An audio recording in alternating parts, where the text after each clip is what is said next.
प्राथमिक आरोग्य केंद्र नाचनगाव यांनी एनक्वास मानांकनामध्ये राष्ट्रीय स्तरावर पात्र ठरण्याचा मान मिळवला असून या यशामागे डॉक्टर रेश्मा बोरघरे तत्कालीन वैद्यकीय अधिकाऱ्यांचे योगदान अत्यंत मोलाचे ठरले आहे।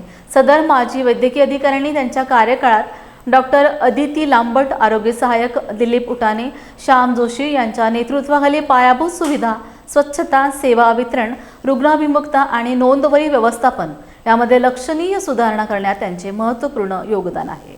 टाकलं बॉटलनेक मॅनेजमेंट येते, कापा टाकलं येते, 5-6 इयर्स टाकलं येते, म्हणजे असं काहीच नाही। पार्टोग्राफ कसा भरायचा टाकलं यूट्यूबवरती, इतके व्हिडिओज येतात, अनगिनत व्हिडिओज येतात।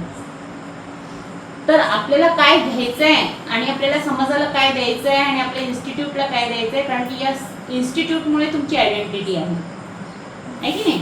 या इन्स्टिट्यूटमुळे आम्ही समाजात एक मेडिकल सुप्रिटेंडेंट, मेडिकल ऑफिसर आणि तुम्ही स्टाफ नर्स, ANM, आशा म्हणून हे करू शकता, स्वतःला आयडेंटिफाय करू शकता। तर समाजाचा महत्त्वाचा घटक आहे। जेव्हा समाजात आपल्याकडून सरकार इन्कम टॅक्स घेते पण आपल्याला पगार पण देते, आहे की नाही। तो लोकांच्याच याच्यातून आलेला पगार असतो ना। आपण म्हणतो ना सरकारला इन्कम टॅक्स देतो आणि हे लोक आपल्याच याच्यातून योजना करतात।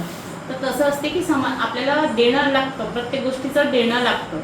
तर त्या पगाराच्या बदल्यात आपण काय देतो हे महत्त्वाचं आहे। सेवा आणि काम याच्यात फरक असतो। आपल्याला आरोग्य सेवा म्हटलं जातं, आहे की नाही। पैसे घेऊन सुद्धा आपण सेवाच करतो, तर ती सेवा महत्त्वाची आहे। आणि तुम्ही नक्कीच म्हणजे चांगलं, खूपच सुंदर केलेलं आहे आणि याच्याहीपेक्षा तुम्ही छान कराल अशी आशा बाळगून मी तुम्हाला बेस्ट ऑफ लक देऊन माझे 2